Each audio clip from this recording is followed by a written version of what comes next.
Good morning, everybody. We're coming to you from the Donald J. Trump Executive Ballroom here at Doral, Florida, with our first annual Legislative Awards Show. Oh, look at my face. My name is might have been. My name is never was. My name's forgotten. Hey, so glad you could make it. Yeah, now you really made it. Hey, there's only us left now. When I wake up. So, welcome one and all to a very special episode of Making Waves, the Florida Report. We're coming to you from the Donald J. Trump Ballroom here at Trump National in Doral, which is down in Miami, Florida. And this is a very special episode indeed, because we're going to have our first ever legislative awards show.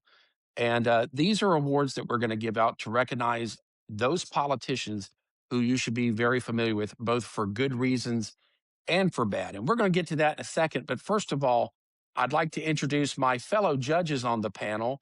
First, we have former state rep and good friend of mine, Democrat Catherine Waldron from Wellington. Catherine, how are you? I'm doing great. Thanks for having me on. And I'd also like to welcome to the podcast for the very first time, Palm Beach County, is it Health Commissioner? Is that right? Or a member of the Health Commission? Healthcare district. That's right, for Palm Beach County. Healthcare District. And Yep. of course, most of our viewers know her as the wife of one of the original Four Horsemen, the great Representative Mike Cruz. So I'm talking about Tracy Cruz. So Tracy, welcome to the podcast. I kind of know her. I knew Mike as Tracy's husband. So Absolutely. See? Catherine has got it right, Joel. what a way to start the awards show here. Hey. Oh no, with this Joel Rudman is bad. No, not at all. No, I'm not going to get any awards today. That's for sure. Certainly not for podcast delivery. But so, guys, we have a 3-judge panel. We have several awards that we'd like to get to today. There's legislators we want to highlight for doing the right thing, but then there's also some legislators we want to highlight for doing the wrong thing. But Tracy, Catherine, before we get started, I have a proposal. Since this is the first time we've ever done this, I think all three of us know and remember a really great individual, a really great man, a really great state legislator. And since this is the first time I've ever done this, I would like to name the award after one of our good friends, former Rep. Joe Cassello from South Florida, who really embodied kind of that attitude of public service and what it means to be not just a decent legislator, but a decent man as well. What do you guys think? absolutely. I was thinking about that this morning, and I think that would be great because he was a really good person, very solid. I sat next to him in the chambers when I was up there, and he was a good friend of mine because we were near our districts were adjacent, and he was just a solid guy. He was one of the good ones, and he Like Joe won't be missed. a lot. He was a really good friend. You know, he was from our area, and he's from Palm Beach County. And he was a really good friend. And I think he had friends on both sides of the aisle, and he was very easy to work with, and just easy to know and funny. And I think it's a great idea. Nice way to honor. And my memory of Joe, Joe was the kind of person he could disagree without being disagreeable. And Absolutely. we're missing that so much in our politics today. And a matter of fact, we're probably, if I know you two, we're probably going to single out some people who could learn a lot from Joe Cassello's example. But on that note, why don't we get started with the first annual Joe Cassello Awards? I would like to start off with the most valuable players for each political party. Now, what does that mean to you viewers at home? I'm talking about the people who, in the case of the most valuable Republican or the most valuable conservative, I'm talking about the person who really championed conservative ideals, someone who did what they said they were going to do, and they definitely promoted conservative causes. And so, ladies, if it's okay, I'll start the ceremonies by naming my most valuable player as far as conservatives go. I'm going to give my award to the great Bernie Jacques. Bernie Jacques is one of those conservatives who always got his bills passed. If you look at his priorities, if you look at his bills, most of them made headlines because they affected the lives of so many Floridians. And he did so in a very conservative manner. The great Anthony Sabatini, he gave me a backhanded compliment one time. He said I was the second most conservative member of the Florida House. And when I asked him who's the number one member, he said Bernie Jacques. So, Bernie, congratulations. You are our 2026 most valuable legislator for conservative causes. I think that was a good choice. I think he definitely embodies the Florida Republican Party platform. I think that he's good too. I think he's genuinely cares about what he's doing. He's deeply religious. And he leads with conviction. I think he's a good choice too. Catherine, how about you? Is there a conservative you'd like to highlight, whether you agree or disagree with them? Well, I had somebody different, and I looked at it a little differently. I looked at it more as who was able to push the legislation, bring the parties together as much as possible to get stuff done, which in this particular session was not easy to do, as we saw. Um, we had, I think, far less than 200 bills even passed. So I was going to give it to Sam Garrison just because I think he was there in the background trying to push things forward as best as possible, and he tends to bring people together. So I gave it to him.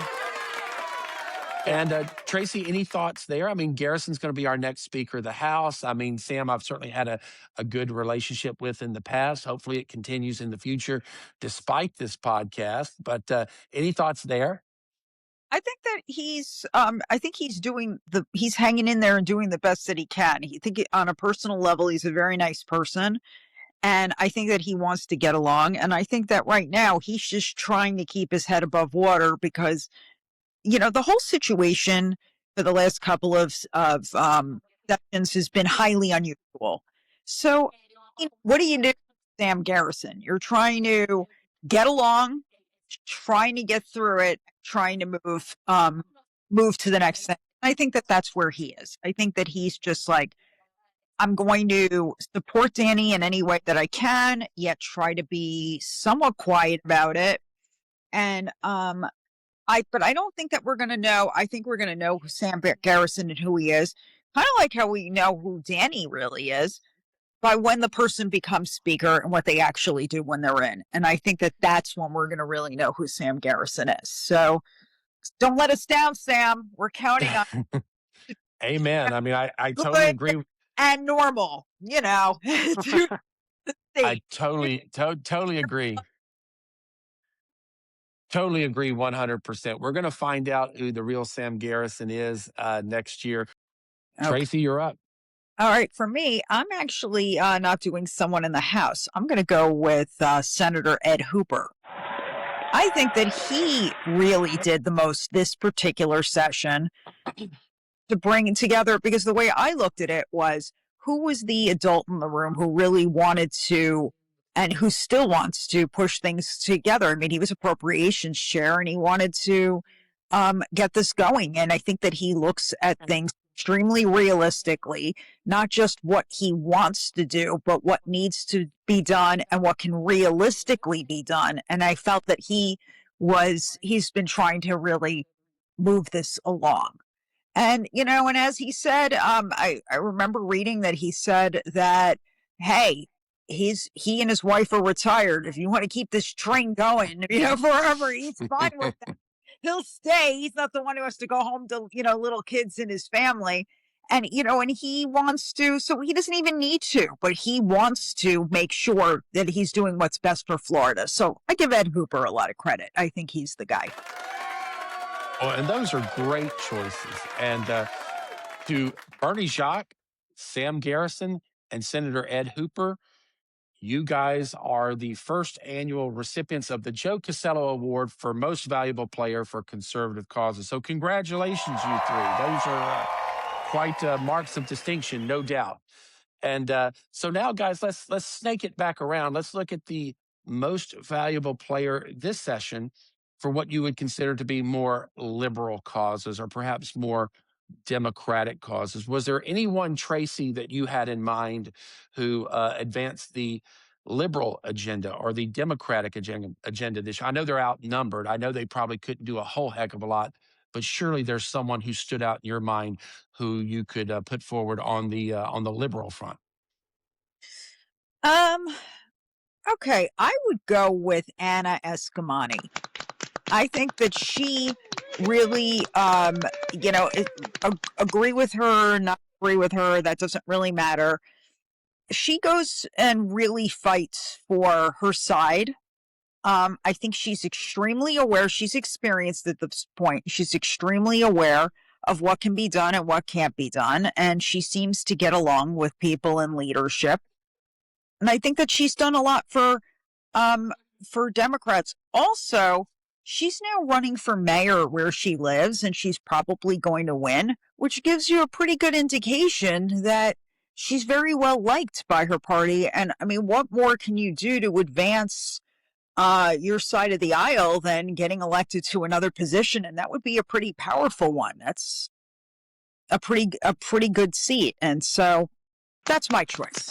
I'm going with Anna Eskamani. So congratulations to Representative Escamani, who I had a pretty friendly relationship with during my time in the Florida House. Again, you can disagree without being disagreeable. Catherine, you're next up for your nominee. Yeah, I think Anna Eskamani is a great choice. She's one of the hardest workers there. Very, very devoted to her constituents. I don't think there's anybody who's out there talking to their constituents more, and she definitely embodies the liberal causes.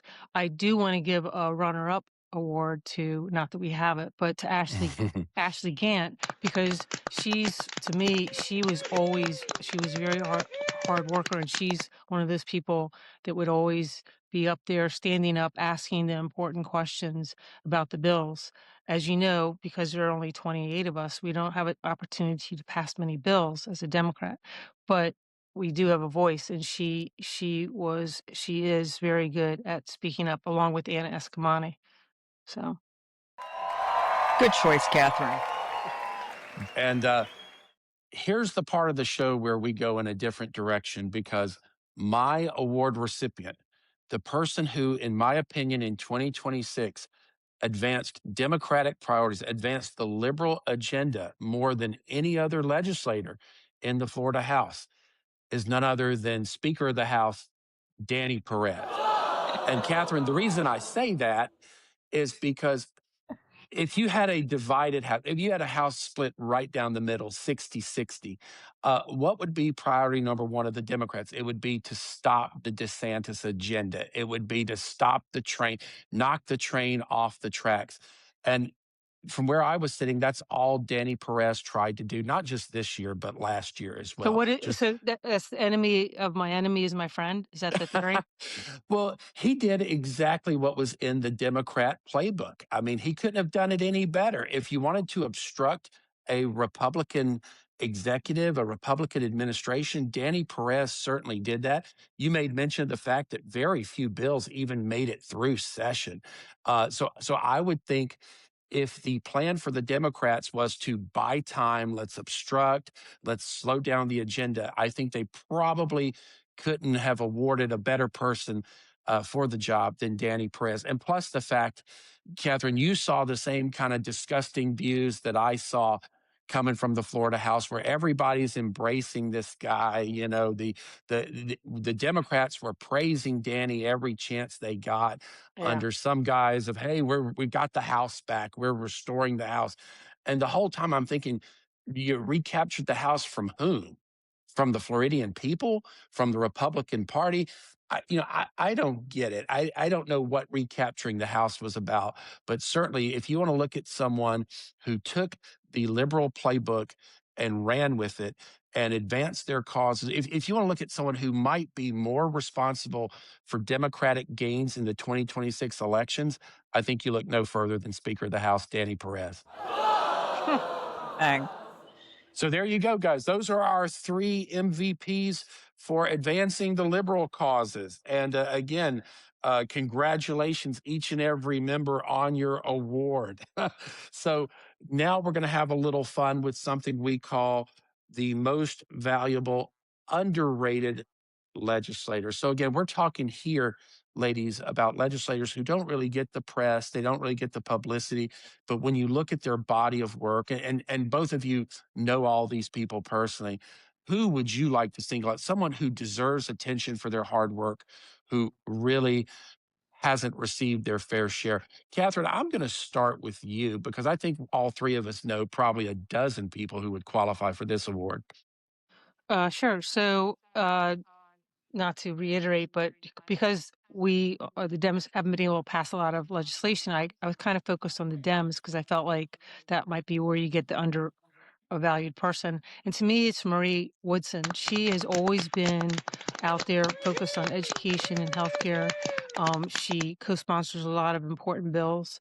She's just a solid person, and she's very focused on helping the underprivileged people and trying to promote their causes. So to me, and those don't get a lot of press, and certainly not in today's environment. They're not big Republican causes, but she's always out there, and she's been consistently focused on that, and not trying to hit the grand slams, but just trying to advance things, base by base to help people less advantaged. And, it's really hard for all three of us because we know these people Yeah. involved in the process. We know them personally. And like I said, I just off the top of my head, there's people, for example, on the Democrat side, there's my good friend Tay Edmonds from down there in Palm Beach County, who files bills that he believes are the right bills to file. I remember, a couple sessions back, he filed a bill to give teachers pay raises. Yeah. And when I asked him, hey, where did you get the minimum salary from? Was that a lobbyist who gave you the number? Was that calculation? He said no. He said I just pulled it out of my head, right? Because how much should a teacher earn in order to have a decent living? And he just pulled the number out of thin air and said, you know what? At least we can all agree that a teacher should at least earn this. So Sure. there's people like Tay Edmonds. I'd mentioned on an earlier podcast. I'd mentioned Republican representatives like Jeff Holcomb, who are just in there plugging Yeah. away, fighting the good fight. Jeff had an important medical freedom bill this last session that unfortunately didn't get a single hearing in the House. So there's people who put their nose to the grindstone every day on both sides. But you know what? I was about to give this award to Holcomb, but I want to single out someone who I probably haven't recognized in about 3 or 4 years, and that's Jessica Baker on the Republican side. Republican Representative Jessica Baker, she was my original choice for our class as Speaker of the House. Jessica is someone who made an impression upon me early in the process, someone who always came to me. We sat on healthcare committees together, and Jessica, being a lawyer, would always be sure and ask my opinion on every single bill that was before her. And of course, as a prosecutor, as an attorney, she has really been at the forefront of a lot of legislation, really kind of cleaning up judicial process, really kind of being tough on crime. If you're looking at someone who's been proposed a lot of tough on crime bills, that would be Jessica Baker. And again, she knows her wheelhouse, she knows her strengths, she plays to those strengths, and she has just been a solid Republican, and she really does deliver the goods. When it comes to strong Republican bills. And again, no credit. You never see her running to the cameras. You never see her running to the newspapers. So my award for most underrated legislator goes to Jessica Baker. Tracy, what do you think? Well, I think all of the choices that you guys have made are really solid. I mean, when Catherine was talking about Marie Woodson, she is such a nice person and she's such a good person. I remember listening to a lot of the passion speeches she made on the floor about where's the humanity. She was big on Yeah. human rights, and she was, and someone has to be, like, I think that sometimes people get very, very involved in this legislation. They forget that they are really dealing with real people. I think it just, and that there are other sides to things, and that there are people who genuinely need help. Like they get kind of cold to it, a little bit jaded. And I think that having someone like a Marie Woodson actually prevents people from just becoming very, very cold and remembering that there is another side. But the person that I'm going to choose, I am going to choose a Republican, and I actually think there are a lot of them. But I'm going to pick Jason Schoaf. And the reason why I'm going to pick Jason Schoaf, I think I think he does a lot. I think he does it quietly, does it without the attention of press.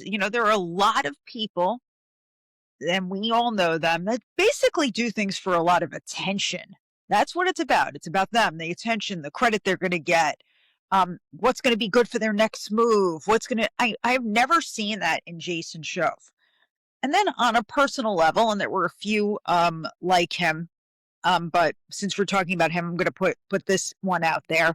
When my husband Mike was in the House and things kind of went sideways, and he was with DeSantis, I mean, people were told flat out not only not to talk to him, but not to so much as give him eye contact. And if you can believe it, Wow. people actually did it.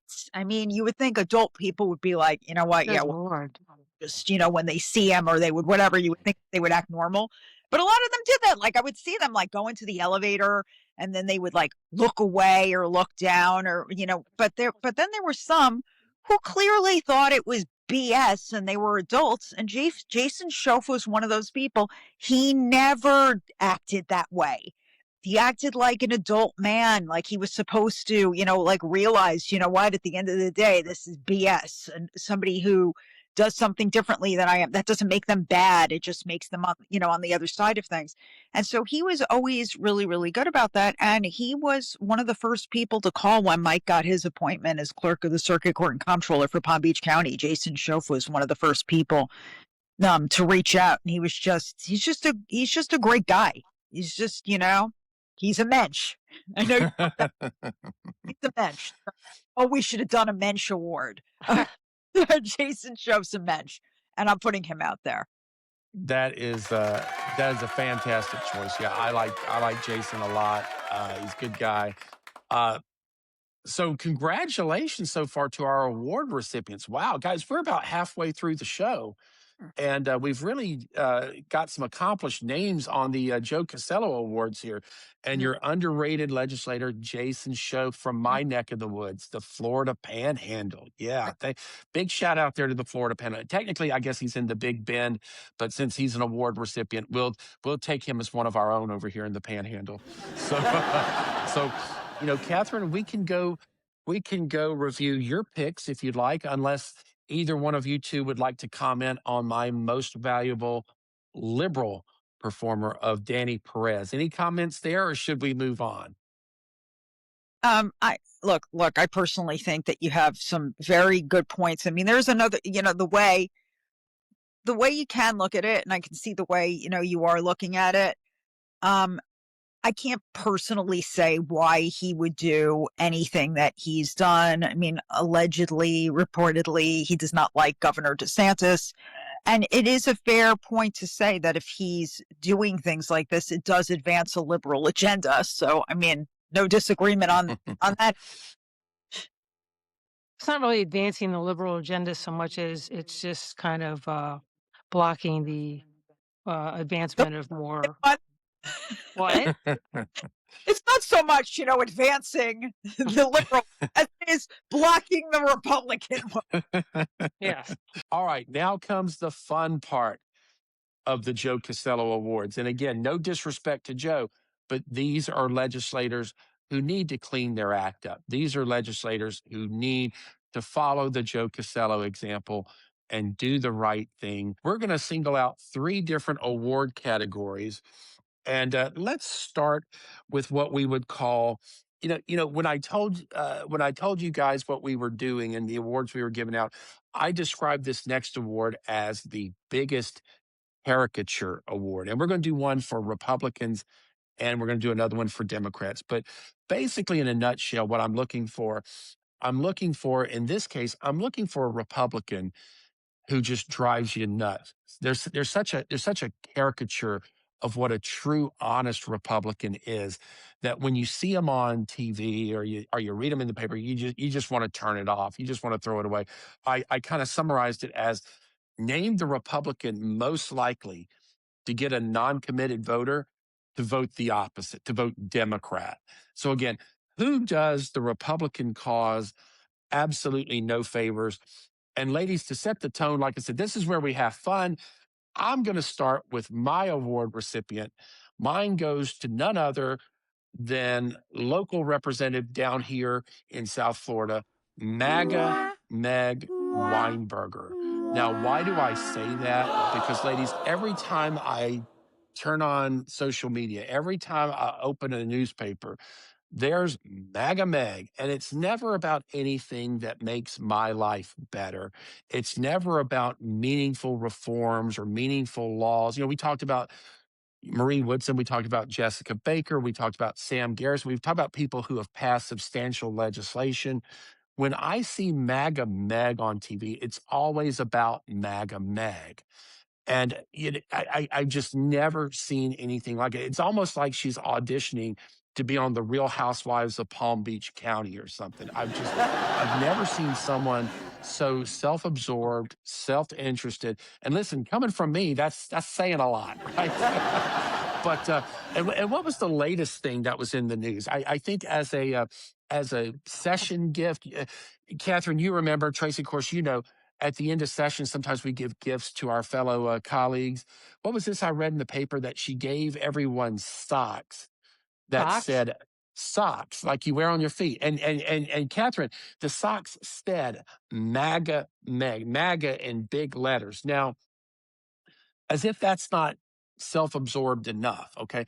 Imagine giving MAGA socks to someone like Angie Nixon or Ashley Gant or something. How do you think that gift is going to be received? So obviously, certain people liked the gift, certain people didn't. For the people that didn't like the gift, she turns around and makes a news story out of it. I don't know who she had to pay to get that story in the news, but basically, when someone ripped up their socks, that was also now a front page list. It'd be like, Catherine, if you gave me, no offense, if you gave me Joe Biden socks, yeah, they would not find their way to my feet. They would find their way to a trash can. Hear them. Do not lie. I would burn them. I would probably wipe a part of my body with Joe Biden Well, see, socks. that's the thing is that, yes, we all agree with that. And I would know that. And so you would be able to read the room. You would expect the person to read the room. So either she's not reading the room or she just doesn't care. But there are other uses for socks. They make good rags. So So it sounds like I'm not getting a whole lot of pushback on my award recipient, MAGA Meg Weinberger, the biggest Republican caricature in the Florida legislature. Tracy, you're up next with the biggest caricature on the Republican side.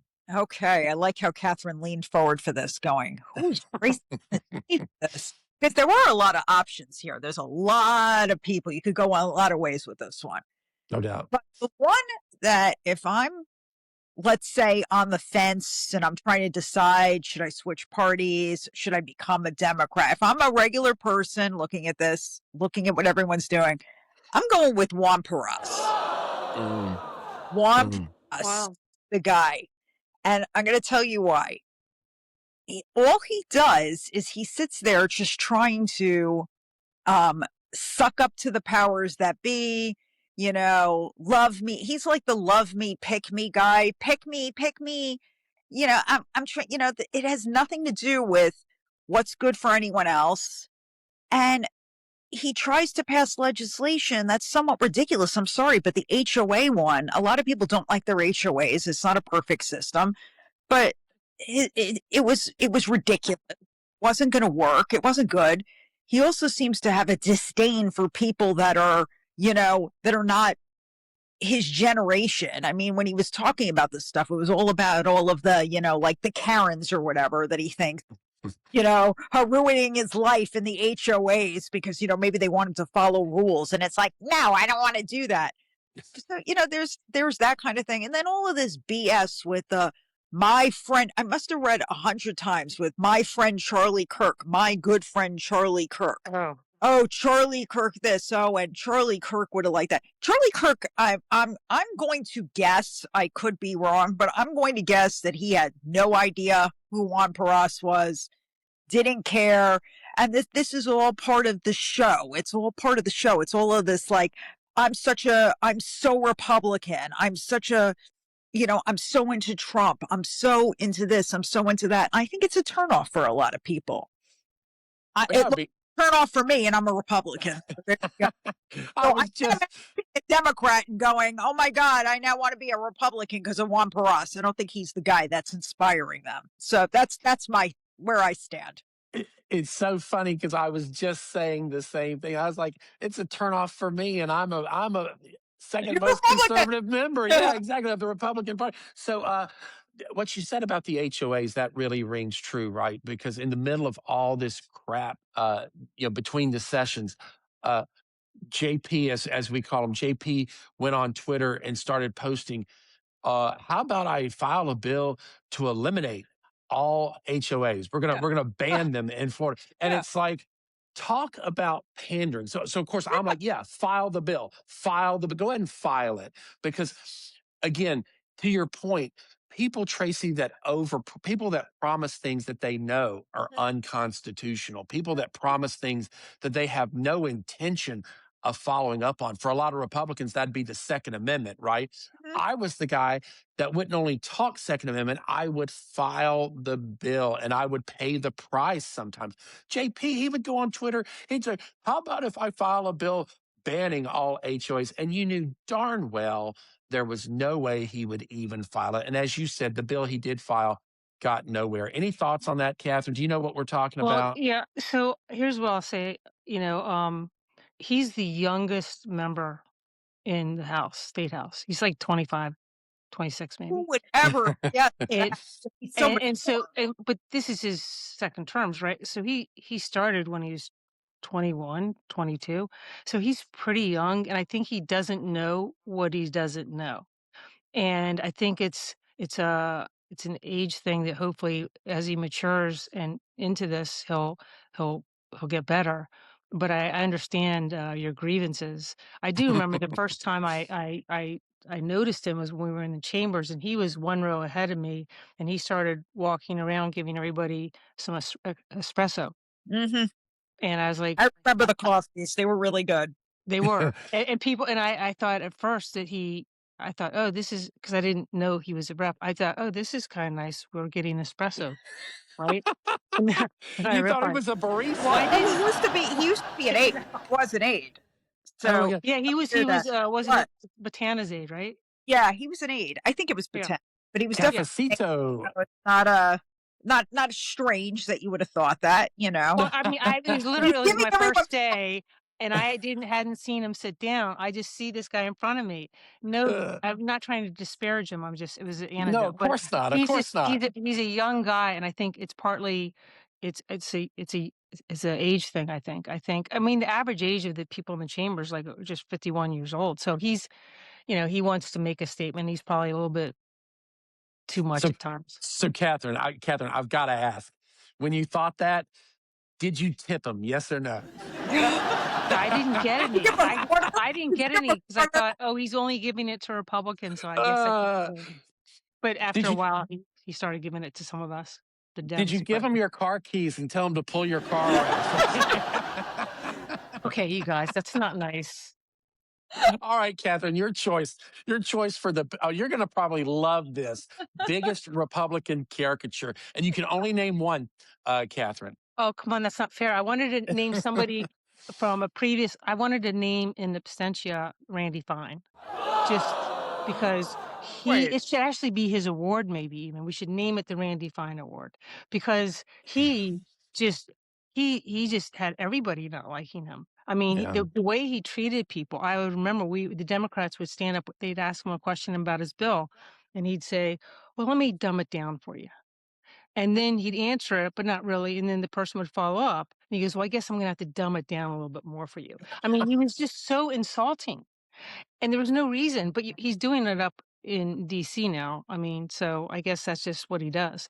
But So you think Randy Fine should get a Randy Fine Award? Is that what you think? I think it should my be the God. Randy Fine Award. You should How have about a Fine Award, and it's like, who's the most Randy Fine-ish now that Randy's not there? what we should could do an entire show just on that. What we should do, it's the Randy Fine Award, but when Randy Fine wins it, we should rechristen it the Alex Andrade Award because it's the same difference, right? Same difference. And Andrade's another one who would get a kick out of trying to make you look foolish on the house floor Yes, when he in was. effect he would only make himself look foolish. Yeah, it was pretty rough sometimes. But in terms of current people, I would have to say, for obvious reasons, Hillary Cassell, who was a Republican, then became a Dem, got elected, and then got elected again and switched to Republicans. And I just don't agree with that at all. Pick a side. I mean, you believe what you believe, so believe it and go on that. And when you're constantly changing sides, it's not a good look. It certainly isn't a good look to do it right after you got elected as a Dem. And to me, that was just really, really not okay. Um, and so I just think that that speaks for itself. That's all I have to Tracy, say. what do you have to say for the fact that the 3 award winners are all from South Florida? We don't have any panhandle representation in the caricature department. Oh, we have a lot of, I know there's, well, I mean, I could easily have picked other ones from other. Andrade. I mean, there are plenty of other ones, but for us, but now I'm kind of changing my mind about one for us because I'm remembering that coffee and it was really, really good. I'll give you a second choice. And based on the coffee, and also Catherine did, I feel for him because of his age. She's got a point where he's young, he's got time. Like he might look back like 10 years from now, he might look back and be like, wow, I was so immature. I thought I knew everything, but I didn't. You know how everyone does that, right? So now I'm kind of feeling for Juan I Perot. didn't mean for you to feel bad. I was just No, trying to. it's bad, and I feel bad. I also feel bad because I never tipped him, and now I really probably should. Based on this, I'm positive that if I had asked him to take my car around a few years ago, that he would have. Would have that for me, and I probably still wouldn't have tipped him, but I would have been like, thank you, man. So now, I gotta think, but so there's there's a list. I mean, Randy Fine is good, even though, but he's in the past, so that's hard. Andrade, I don't know what's going on with him now, but I feel like he just seems very, very angry. I'm a little more concerned about him, I'd say, than anything else. I always considered him, in the past, I always considered him a friend. So I don't know. I feel like he changed a lot, and I don't really know why. I don't even know what's going on there. I'm more confused by that than anything else. So I might have to think about this particular award. But I will say, the reasons that you said Hillary Cassell, that goes on to the next award that I think. She's getting that award too. All right, well, hang on. Let's don't jump the gun. Yeah. Because the next category is the biggest caricature on the Democrat side. And Catherine, I'll initiate the proceedings on this one just to give you an idea of what we're looking for. A Democrat, most likely, if you see him on the news, to make an undecided voter turn Republican. And my vote goes to none other than Angie Nixon. Angie's actually a friend of mine. And the reason that is because Angie, hey, she believes what she believes, right? And she's not afraid to say it. Angie and I probably don't agree on a single thing, or at least it's very rare for us to agree. But just the manner in which she comes forth, right? And the manner in which she holds court. I mean, she has been on the wrong end of so many divisive issues. She's been on the wrong end of so many arguments, and just arguments that leave you just kind of scratching your head. And I know, Catherine, you may not admit this, but I know that, at times it was kind of fractious, or at least that's how it appeared, being a Republican sitting in the chamber. I would see Democrats look at her as if they wanted to cut her mic. So I would say, as much as I love her as a person, as much as I love the fact that she's not afraid to stand up for what she believes in, and certainly America needs people who believe what they're saying. I would say, Angie, God bless you. It's just, I think you help the Republican cause more than you help your own cause. Again, she would be the biggest caricature of a Democrat there is. Just everything about her, the words she chooses to use, the hills she chooses to die on. Again, I couldn't think of a bigger help to the Republican Party than Angie Nixon. So, Tracy, how about you? Did that stir up any memories, or does that Well, remind you of maybe some people who deserve this award more than Angie? well, I think that Angie, didn't she? This gets into a little more of a serious thing, but didn't she vote, against any of the anti-Semitism things or Yeah. any? So when I put Yeah, after October right, 7th, Catherine? right after October 7th, I did that Israel resolution, right? Oh, that's right. She voted And against real and res- I got Peggy Gus Seidman to Mhm. co-sponsor it, Uh-huh. and we had a special you know session for it, and she came up, and everybody's behind it. How are you not behind it? You're just saying what Hamas Yeah, did was wrong, yeah. right? And And he was and against it. she So yeah, I think that there isn't I don't know if there's I think it just made everyone very anti-Angie. I Well, mean, it was a I don't problem even within know. it was a problem, it was a huge problem within our Yeah. party. Yeah. I was getting calls up till midnight, and they were begging her to pull it, and she wouldn't pull it.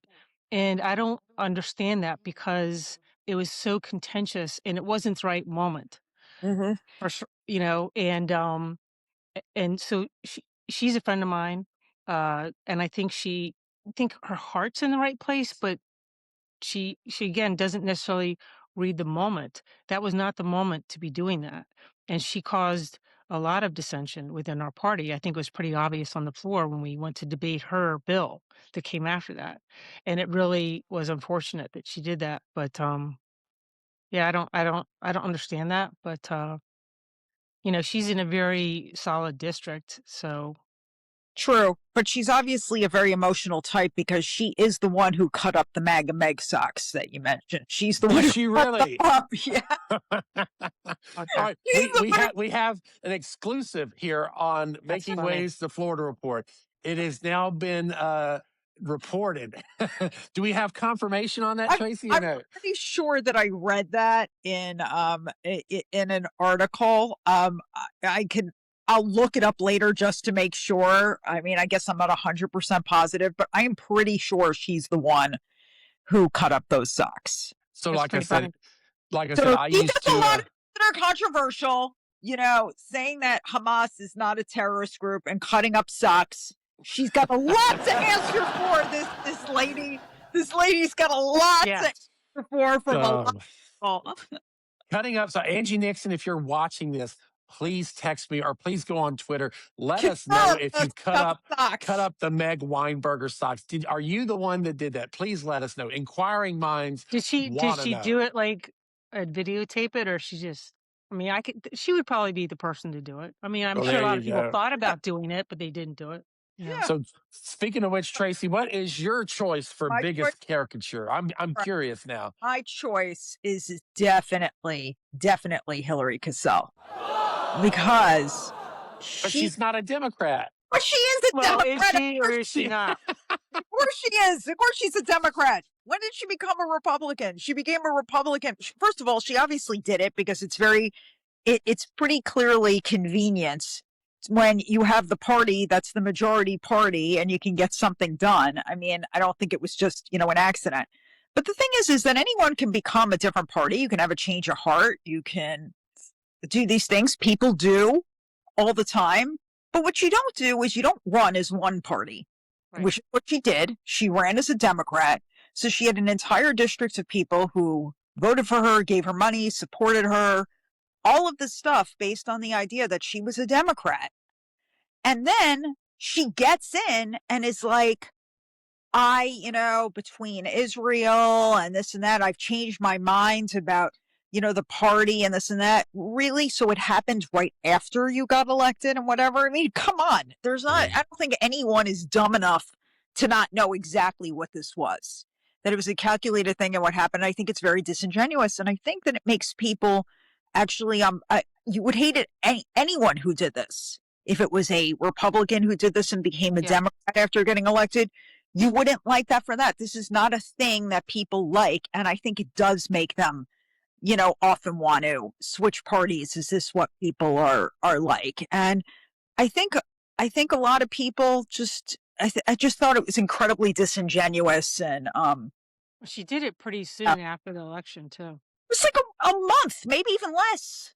You Yeah. know, like, oh, I mean, the October 7th thing didn't happen a week earlier, right? So she could have done it a year earlier and run Yeah. Mm, a Republican, but she didn't do that. And that's mm. the reason why I think it's incredibly bad.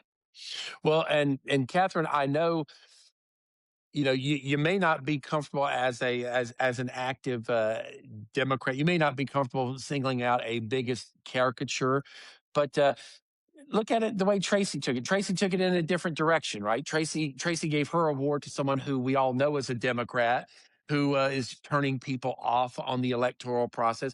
Is there maybe someone you could, Catherine, single out for your award as biggest? Like I said, no harm necessarily intended, no offense. Maybe just in jest, or maybe like, is there someone you could admit? Hey, yeah, when Republicans see them on TV, I bet they kick the TV in. I bet they go crazy. Well, I mean, under that definition, probably Angie Nixon would probably be the person. But Yeah. I mean, I do think she means well, but I do think she's pretty divisive. Um, I think some of the freshmen maybe might, I can think of one that maybe just needs to grow a little into her position. I think she's overly focused on the media and getting media attention and not so much and getting the most attention and not on what really matters or her platform or what. And I worry about that and like no disrespect to her. I think it's maybe just because it's her first session, but I would be Deborah Tendrich. I Mm, just think mm. she's a little too focused on getting as much attention on her, not maybe being more of a team player or what can I help other people do. I think, and again, it's her first session, so hopefully it's just a growing thing.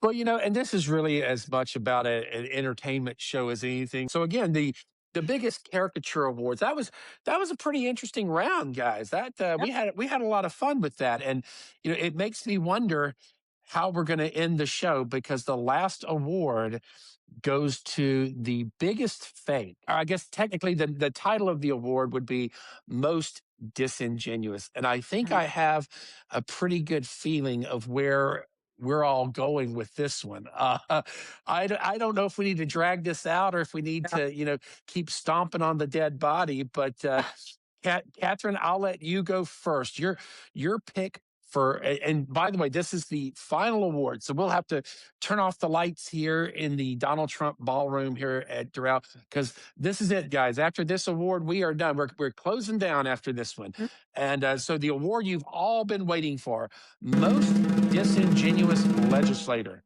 Well, of I think 2026. Catherine, take us away.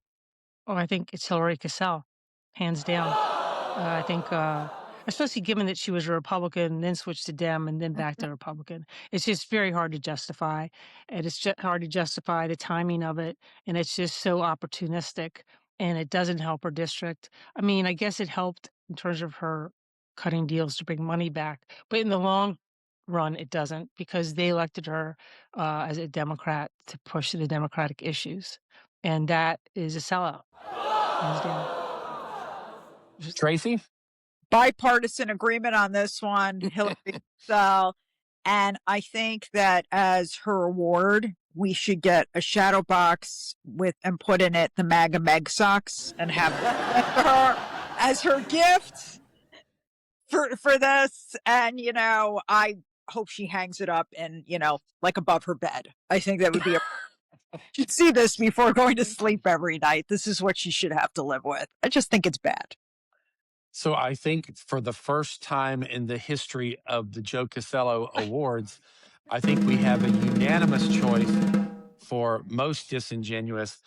And yeah, Hillary Cassell gets my nomination for that award as well.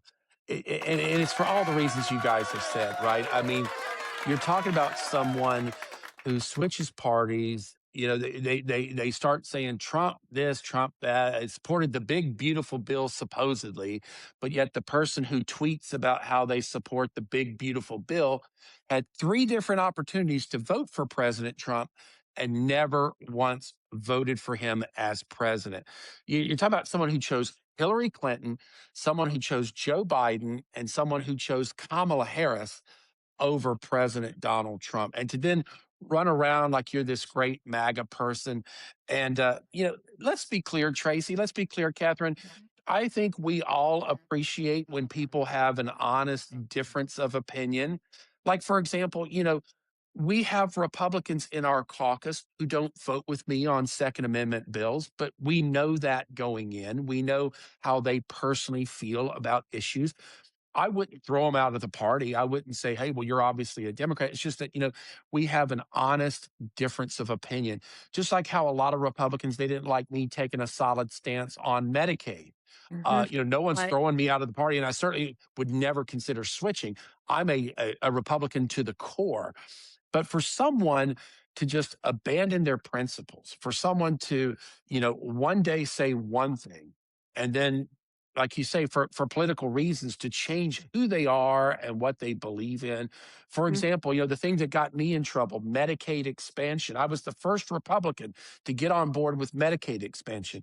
And I had Hillary there as my ally, someone who was lockstep behind me pushing that agenda.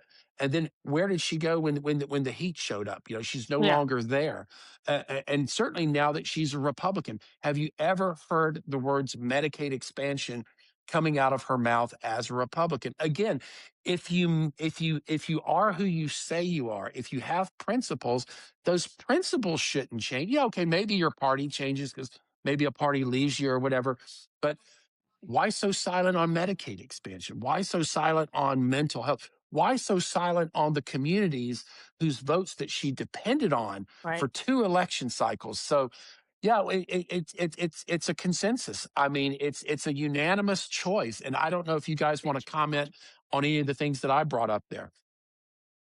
I Yeah, I didn't mean to interrupt, Tracy. no, no. I was just gonna say that it'd be hard. I can't get my head around it because to switch so dramatically and start voting, almost polar opposite of what you were. Well, it's just a very weird position, and I couldn't do it, but I don't respect people who do it because it's not legitimate.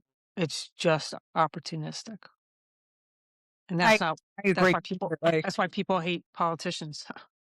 I agree completely. I mean, it's what you've both said. I mean, you have to think who you really are as a person and what you stand for. And despite how people make politics and politicians out to be these days, you don't have to 100% agree with your party at all times. Even though you may get pushback, if you sincerely believe in something, like whether it's Joel and Medicaid expansion or whatever it is, you should stick by those principles. And it doesn't mean that you're a bad party member if you have some ideas that are opposed. And I think it's important to fight for those things, because then you're basically, a robot if you're just going Yeah. 100% along with everything because you feel that you have to. And I just think it's important for all of these legislators to remember at the end of the day, and I know it gets to be hard, that it's not about clicks. It's not about how often you're in the paper. It's not about the attention on you, that you're there for a large group of people who voted you in, and you're supposed to be representing them, both sides of the aisle. You're supposed to be representing the people of your district and doing what's going to be best for Floridians in general and what's best for the future. And Right. it's not about them. And I think that a lot of people need to get back to that. And it's very hard sometimes when you're in the process to remember why you were really there. And that's what I just kind of hope for all of them. I hope that they can all kind of come back to that. There's a reason they got it to begin with, and it probably wasn't to be a movie star. So Well, this has been a very, very entertaining episode. I want to thank my guests, Catherine Waldron, former state rep, and Tracy Caruso. ladies, thank you both for joining us today. And hey, what do you think of Trump Doral? Pretty nice gigs, right? Well, we Pretty, can't really see much of it, but when we've seen these service people go behind you, it looks like good stuff. yeah, it does. I was really Hey, for Ivana Trump's ghost, but you can't have everything in life. hey, so maybe they should tip me, right? But you think they think I'm here maybe as part of the staff or Yeah, exactly. oh Yeah, my goodness. Hey, feel like listen, coffee. it's it's been a lot of fun. Hopefully, the representatives and the senators are watching this and maybe learned a little something today, because, like I said, in memory of Joe Cassello, we should all really try our best to be decent to one another and to do the right, to do what we were elected to do. So, ladies, thank you so much for joining the podcast. And this has been Making Waves, the Florida Report. Thank you.